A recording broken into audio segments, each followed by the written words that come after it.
good. I'm just losing line here. We were trolling and we had one rod go off, and I believe that was a long rigger. And I grabbed that rod, I was on that one, and we saw the fish right away. It was a big bull jumping around back there. Now what happened? I was watching out of the corner of my eye. I saw your rod go down. You had that fish, did you let it go? Because I saw a follower coming up, or did you have it the whole way?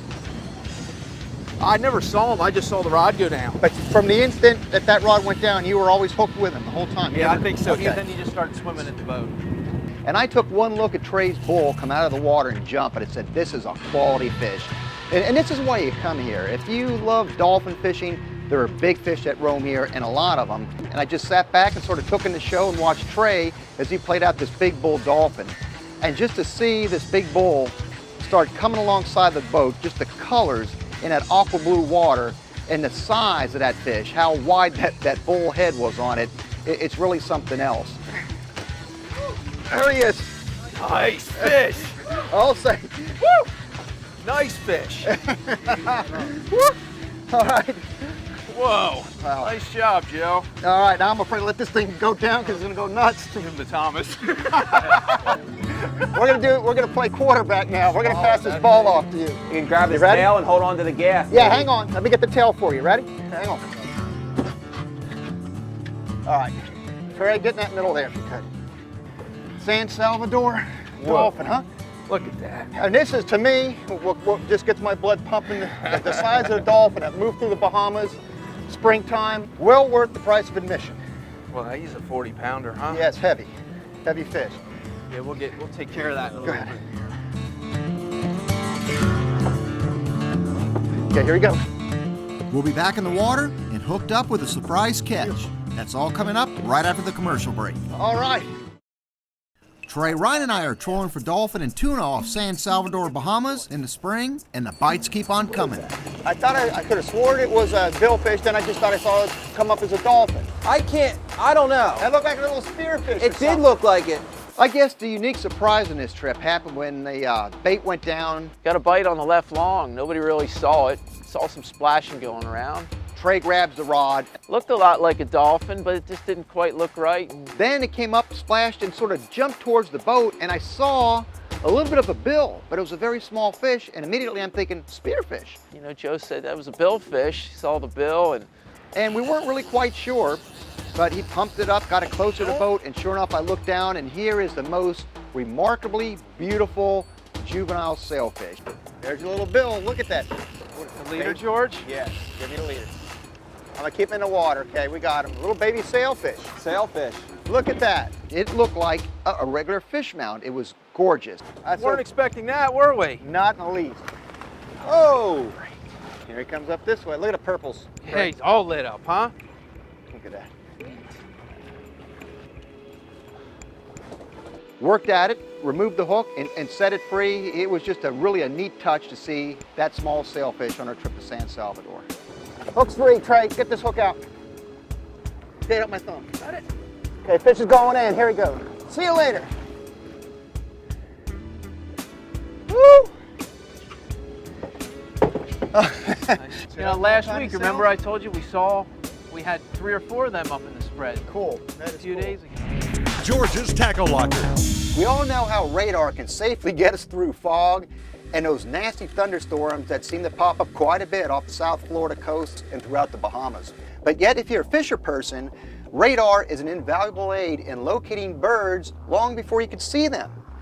On the Mark 6, I have a Lowrance LCX 113 CHD unit, which is 4 kilowatts radar powered by a 5-foot open array antenna, which is strong enough to get that signal out and back. In most of my offshore fishing, we'll set the radar between 2 miles and as far out as 8 miles, bring up the power until we can start to mark little scratches or little markings on the screen which may indicate diving birds.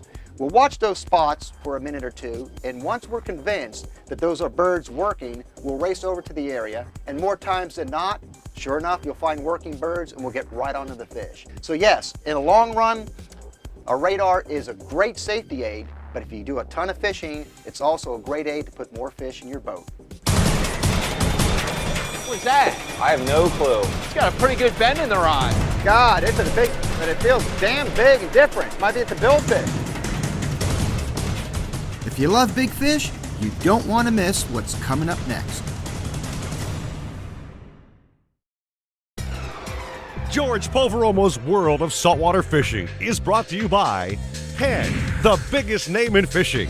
Yozuri Lures, quality products catch more fish. Lowrance, seize the day.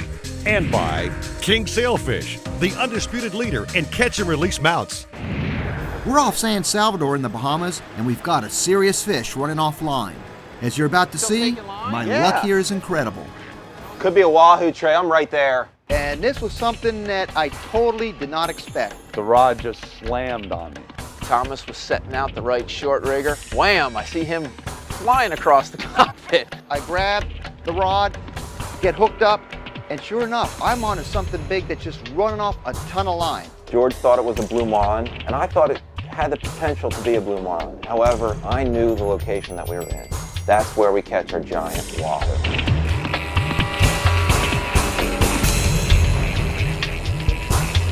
Okay, easy, Joe. He's got a little bit of slack here. You all right? Yep.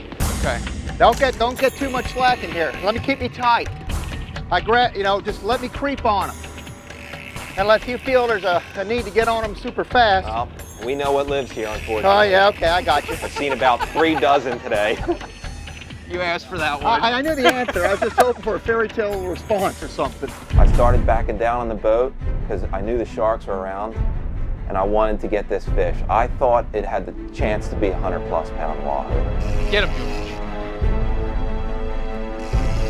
Come forward on the left, Joe. I'm pumping this fish, I'm putting heat on it.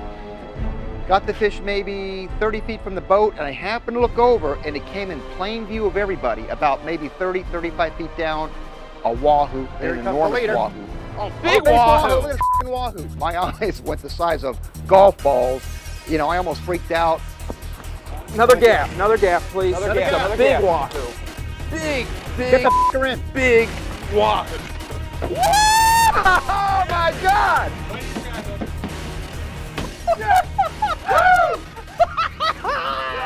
We had another huge wahoo, and this one hit the scales at 113 pounds, 2 ounces. The second 100-pound class wahoo I caught, and both fish happened to be off of San Salvador. So there's your indication of how great the fishing can be here.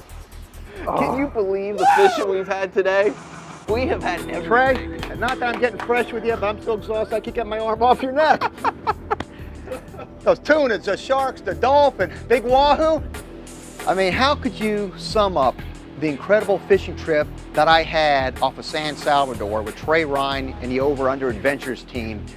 It was just totally sensational. It just goes to show you how incredible the springtime fishing can be here for quality-sized dolphin, quality-sized tuna, and yet to top it all off, 113-pound, 2-ounce wahoo. I mean, this is the stuff that dreams are made out of. You come here, San Sal known for the big wahoo in the wintertime. We intentionally did this in the spring to get in the yellowfin, some dolphin action. It's the, bitter end. These wahoo are supposedly gone. Yeah, and what you get are the big ones. Oh my That's God. what's left over, the big ones. We got to get to the scales. We knew we were going to take it right to the certified scale to get an exact weight. We had guesses from anywhere from 105 to 130. Everybody's excited. We get the locals here in town. And this one hit the scales at 113 pounds, 2 ounces. Yet another big 100-pound plus wahoo. It's just, San Salvador, without a doubt, is one of North America's premier big game fishing destinations, bar none. Just ask Christopher Columbus. This has been a presentation of ESPN, the worldwide leader in sports. For more on catching dolphin, tuna, and giant wahoo off San Salvador, check out George Poveromo's column at ESPNOutdoors.com.